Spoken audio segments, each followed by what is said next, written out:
El índice S&P 500 es quizás el principal indicador no solo de la economía de Estados Unidos, sino también de la economía mundial. Y ahora mismo está ocurriendo algo bastante interesante con el S&P 500.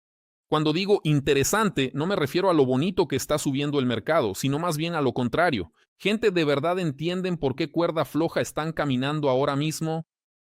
Desde el mínimo del 30 de marzo, el índice dio un salto de aproximadamente un 19% en solo 32 días de negociación.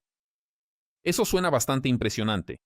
Bueno, prácticamente parece un giro en V perfecto cuando el mercado cae bruscamente y luego se recupera igual de rápido. Pero esta situación tiene un pequeño problema. Consiste en que históricamente estos impulsos suelen ocurrir no después de una ligera bajada de un 9 o 10%, sino tras una verdadera paliza en el mercado, ¿verdad? De esos viajes sangrientos hacia abajo.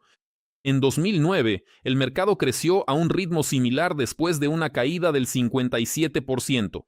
En 2020, tras la caída por el COVID de aproximadamente un 34%. En 2018, el fuerte rebote se produjo después de una caída de casi el 19% en medio del caos arancelario provocado por Trump. Es decir, normalmente la lógica es la siguiente. Primero, el mercado se desploma hasta el sótano, los inversores capitulan, el miedo se dispara, todo parece absolutamente terrible, y solo entonces comienza una fuerte recuperación. Ahora la situación es completamente diferente. La caída anterior fue, de alrededor del 10%, incluso menos. En términos históricos, esto no es que no sea una catástrofe, es más bien como si el mercado se hubiera golpeado el dedo meñique contra la pata de la cama, gritó, y al mes ya estaba corriendo para marcar nuevos máximos históricos, como si no hubiera habido ninguna lesión. Y lo más importante, el mercado se comporta como si hubiera pasado por una crisis del nivel de la de 2009 o la de 2020. Una crisis de tal magnitud ni siquiera estuvo cerca de ocurrir. No hubo una capitulación profunda de la que hablaran todos los medios de comunicación. No hubo una limpieza seria del mercado de empresas con capitalizaciones infladas. No hubo un colapso real tras el cual se pudiera decir, sí, el mercado ha quemado por completo toda la euforia, ha infundido miedo en los inversores y ahora comienza un nuevo ciclo. En lugar de eso, lo que obtuvimos fue un pump casi vertical basado en dos, no sé si llamarlas historias o promesas. La primera historia es que la inteligencia artificial salvará al mundo. La segunda historia es la geopolítica. Irán, Ucrania, Taiwán y mucho más. De alguna manera todo se resolverá solo. Muy conveniente, pero lamentablemente es autoengaño. La economía está estancada, la geopolítica arde, las tasas presionan, el consumidor se debilita, el mercado laboral se enfría, la carga de la deuda no ha desaparecido. Y eso que aún no hablamos de lo más importante, el estrecho de Hormuz. Eso podría arrastrar al fondo a todo el mercado, no solo al bursátil de EU, sino a todo el mundo, a la economía global. Pero al menos siempre tenemos la palabra mágica inteligencia artificial. Y si a esa palabra le sumamos un nuevo máximo histórico, la salida a bolsa de SpaceX, la de OpenAI, la de Anthropic, entonces ya se puede todo. Venderles a los inversores un sueño con multiplicadores muy bonitos. Habrá grandes ganancias. El problema es que el crecimiento se está volviendo cada vez más concentrado. ¿A qué me refiero? Quienes impulsan el mercado son principalmente las empresas de IA, los semiconductores y el software. Unos cuantos grandes gigantes tecnológicos. Es decir, el índice parece fuerte, pero dentro de él cada vez se siente más que no es un mercado amplio y saludable, sino una vitrina muy cara, detrás de la cual la mitad de la tienda ya está cerrada por reformas. Por eso el crecimiento actual es peligroso, no porque el mercado simplemente esté marcando un nuevo máximo. Un máximo histórico por sí solo no es todavía una señal para ponerse en corto. El mercado puede seguir subiendo más y más durante bastante tiempo. El peligro está en otra parte. La velocidad del crecimiento no corresponde en absoluto a la profundidad de la caída anterior. El mercado se recupera como si antes hubiera habido un verdadero desplome, aunque en realidad solo fue, una corrección muy superficial del 10%. Esto crea una asimetría muy desagradable. Todavía hay potencial al alza, porque la euforia puede durar más de lo que dura el sentido común. Pero el riesgo a la baja se está volviendo cada vez más tóxico, porque el precio ya refleja en gran medida un futuro ideal.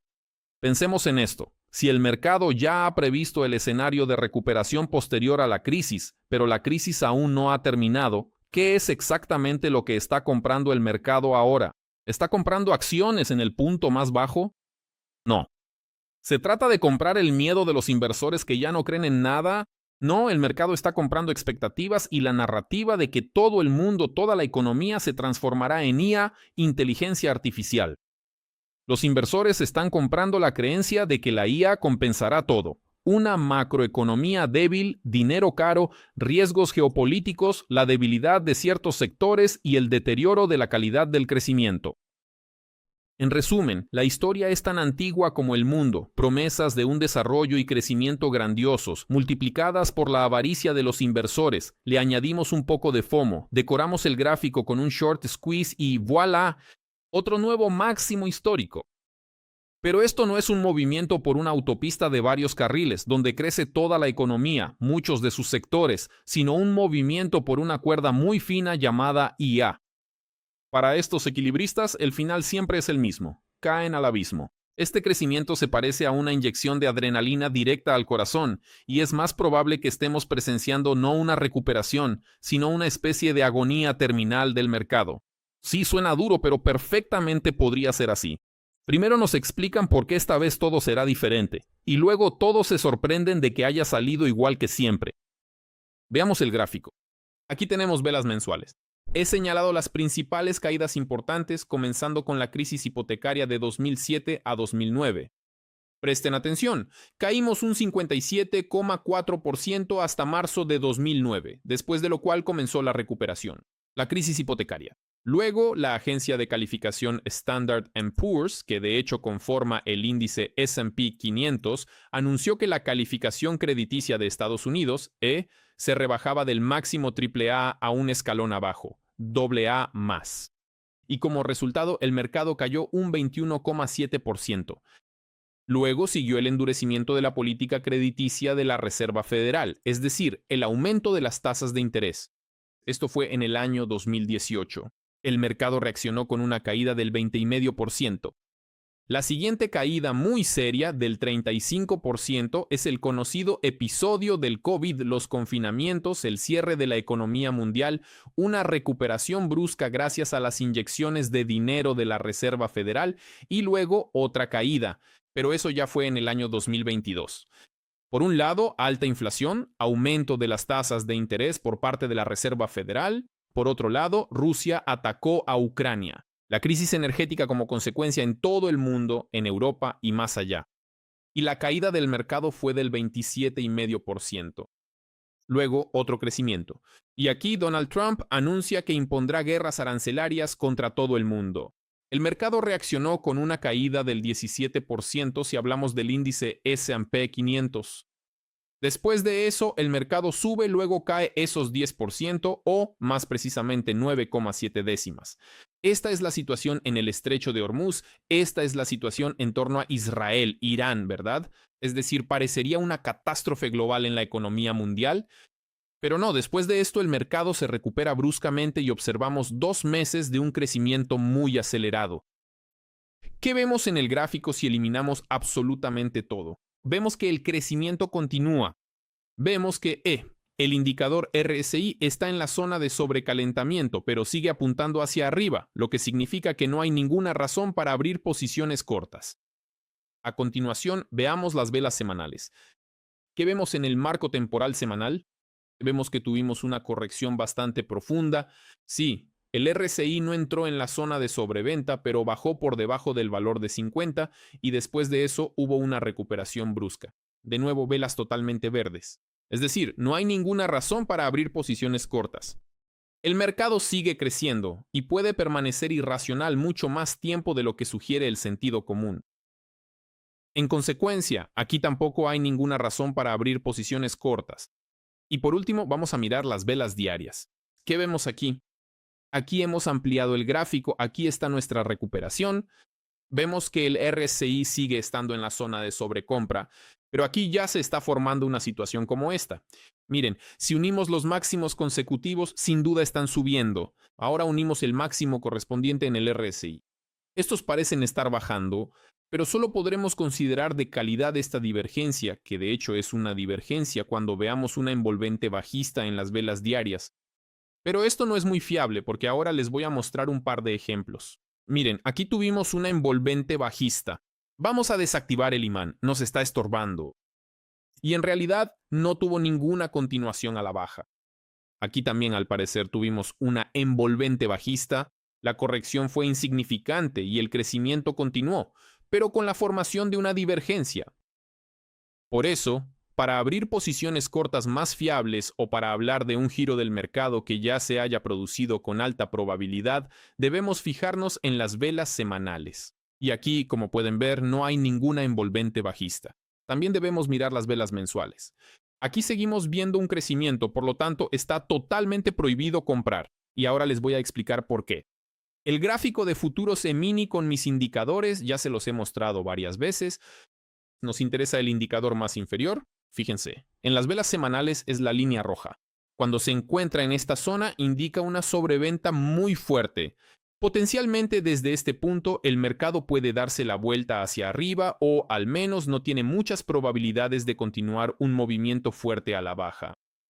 En este momento, fíjense, este indicador está en el punto más alto, ¿sí? Es decir, esto indica una sobrecompra muy fuerte.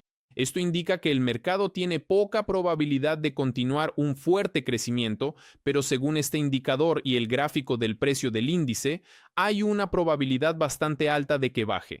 Este es directamente el índice, pero solo los futuros E-mini que se negocian en la Bolsa de Comercio de Chicago. Y también pueden operar con ellos en la plataforma Quant Fury, que bueno, llevo en mi camiseta, en mi corazón y en nuestras pantallas azules.